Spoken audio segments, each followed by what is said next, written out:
गरीबी और भूखमरी आ गई थी। जिस देश को पहले कभी सोने की चिड़िया कहा जाता था, उस देश में इतना लूटा इन लोगों ने। अब बात करते हैं राजा राम मोहन रॉय की, जो जिनका टाइम पीरियड था पूरा जिसमें वो एक्टिव थे 1772 से 1833 तक। राजा राम मोहन रॉय एक लर्नेड आदमी थे, बहुत ही पढ़े लिखे इंसान थे, जो कि बंगाल के थे। और वो ये समझते थे कि हमारे देश में काफी सारी कुकृतियां हैं जिनको ठीक करना जरूरी है। हमारा देश एंशिएंट है, पुराना है, बहुत अचीवमेंट की हैं, और भी ज्यादा हम लोग चीजें हासिल कर सकते हैं, मगर हमारे देश में सुपरस्टिशंस मतलब अंधविश्वास बहुत ज्यादा है, जो हमारे देश को बर्बाद किए जा रहा है। वो अट्रैक्टेड थे राजा राम मोहन रॉय साइंस से और मॉडर्न नॉलेज से। जो नई साइंस है, ब्रिटिशर्स जो नई साइंस लेके आए थे, उनको लगता था कि हमारे देश के लोग भी इन्वेंट कर सकते हैं और आगे बढ़ सकते हैं। और वो उनका मानना था नॉलेज जो है, ज्ञान प्रैक्टिकल होना चाहिए, जो हमें सामने से दिखे, और साइंटिफिक होना चाहिए, जिसको प्रूफ किया जा सके, सिर्फ बातों बातों में ही ना हो। उन्होंने अपना एक अखबार स्टार्ट किया, मगर ब्रिटिशर्स को लगा सस्पिशियस हो गए, शक हो गया उन्हें, और उन्होंने इनका अखबार 1823 तक आते आते बंद करवा दिया। राजा राम मोहन रॉय की वाइफ का नाम था उमा। वो उनसे कहते थे, समझाते थे उन्हें कि जो गाय हैं उनका रंग अलग अलग हो सकता है, मगर दूध का रंग तो एक ही होता है। ऐसे ही जो रिलीजन के टीचर्स होते हैं वो अलग अलग ओपिनियन हो सकती हैं, उनकी राय अलग हो सकती है, मगर सबका जो एसेंस है, सबका मतलब जो फाइनल निकल के आता है वो एक ही होता है। मतलब कोई धर्म खराब नहीं है, हर धर्म की अच्छी बातें हमें एब्जॉर्ब करनी चाहिए, लेनी चाहिए। पहले क्या होता था, समुद्र पार करना तो धर्म भ्रष्ट हो जाना होता था। फिर भी राजा राम मोहन रॉय ने समुद्र पार किया और ये ब्रिटेन गए, और वहां जाकर के इन्होंने बोला कि आप हमारे रूलर्स हैं, ब्रिटेन हमारे देश पे शासन करता है, हम आपके सब्जेक्ट हैं, हम आपके वो जैसे होता है ना राजा और प्रजा, हम आपकी प्रजा है, प्रजा का देखभाल करना राजा का काम होता है। ऐसी ऐसी बातें उन्होंने वहां पर जाकर के बोली, उनको समझाने के लिए ब्रिटिशर्स को कि वो कितना गलत कर रहे हैं हमारे देश के साथ। अब आता है टाइम ऑपरेशन वाला। मगर जो ब्रिटिश थे उन्होंने अपना ऑपरेशन, अपना जो दबाव लोगों के साथ बुरा करना, वो जारी रखा।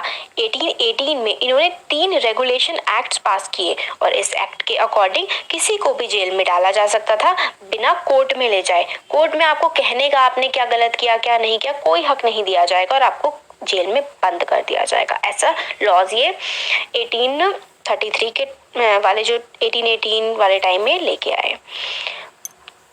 सारे ब्रिटिश ऑफिसर्स को बहुत ज्यादा सैलरीज दी जाती थी, जिससे वो बहुत ज्यादा पैसे वाले हो गए। सारा पैसा ब्रिटेन ही तो भेजा जा रहा था, वो पैसे अमीर हो रहा था ब्रिटेन, और हमारा देश गरीब हो रहा था। 1829 में ब्रिटेन जो है वो 7 करोड़ का जो व्यापार है हमारे देश में एक्सपोर्ट कर रहा था। इतना ज्यादा सामान, इतना ज्यादा पैसा वो हमारे देश से कमा रहा था, एक्सपोर्ट कर रहा था सामान को, गुड्स का मतलब होता है सामान, एक्सपोर्ट का मतलब होता है किसी, जैसे ब्रिटेन है वहां से सामान बन के हमारे देश में आके बेचा जा रहा था, तो मुनाफा कहाँ जा रहा था, ब्रिटेन में। तो इस तरीके से हमारे देश को वो बर्बाद कर रहे थे। ब्रिटिश जो है वो प्रॉस्पर हो रहे थे, उनकी जो लूट मची हुई थी हमारे देश में, और इंडियन इंडस्ट्रीज खत्म होती जा रही थी। गवर्नर जनरल बेंटिक ने रिपोर्ट किया कि bones of cotton weavers are bleaching the plains of India. मतलब जो एक तरीके से उन्होंने ये रिपोर्ट किया था कि जो इंडियन फार्मर्स हैं उनकी जो बोन्स हैं, हड्डियां वो बन चुके हैं, और वो क्या है, कॉटन उगा रहे हैं, वो कपास की खेती कर रहे हैं, और वो कपास जो है वो रॉ ब्रिटेन में जा रहा है, सस्ते में ब्रिटेन पहुंच जाता है वो बहुत, और महंगा होकर के कपड़ा बन के दोबारा इंडिया में आता है और उसे बेचा जाता है। तो मुनाफा कहाँ जाता है, ब्रिटेन में। अब आता है पार्ट डिससेटिस्फेक्शन का, 1835 से 56। इंडिया में जो एजुकेशन थी वो पर्शियन या फिर संस्कृत में हुआ करती थी।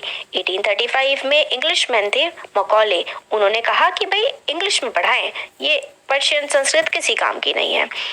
तो इन्होंने कहा कि इंग्लिश में हम पढ़ाएंगे तो जो क्लर्क टाइप वाली जॉब होती है वो हम इन लोगों से करवा देंगे, इंडिया के लोगों से, और ऐसी एक नई जनरेशन बन जाएगी। हम इन्हें इंग्लिश में पढ़ाएंगे, इंग्लिश तौर तरीके सिखाएंगे, तो हमारा जो सामान है, सामान की जो हमारी खपत है इंडिया में और भी ज़्यादा बढ़ेगी।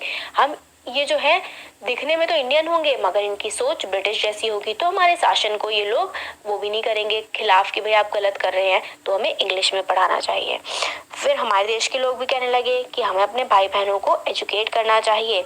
हमारी मटेरियल कंडीशन, मालिया हालत, पैसे की हालत बहुत खराब थी हमारे देश की उस टाइम, क्योंकि ब्रिटिश सब ले जाते थे, वो खराब हो गई है। तो मतलब पढ़ाना लिखाना चाहिए। फिर ये भी कहते थे कि हमें अपनी ग्रीवियांसेस का मतलब होता है जो हमारी दिक्कत परेशानियां हैं वो ब्रिटिश पार्लियामेंट को बतानी चाहिए। इन्हें लगता था पढ़ेंगे लिखेंगे और नवाब बन जाएंगे, वही है ना।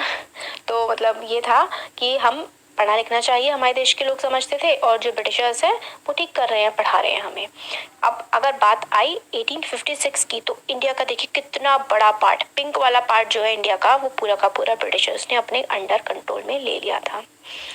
ब्रिटिशर्स ने पढ़ाना का तो सोचा, मगर कोई फर्क नहीं पड़ता था कि इंडियंस क्या कर रहे हैं और कोई उनकी जिंदगी सही हो रही है या नहीं। किंग्स जो है वो पपेट, बिल्कुल कठपुतली बन गए थे। किसकी?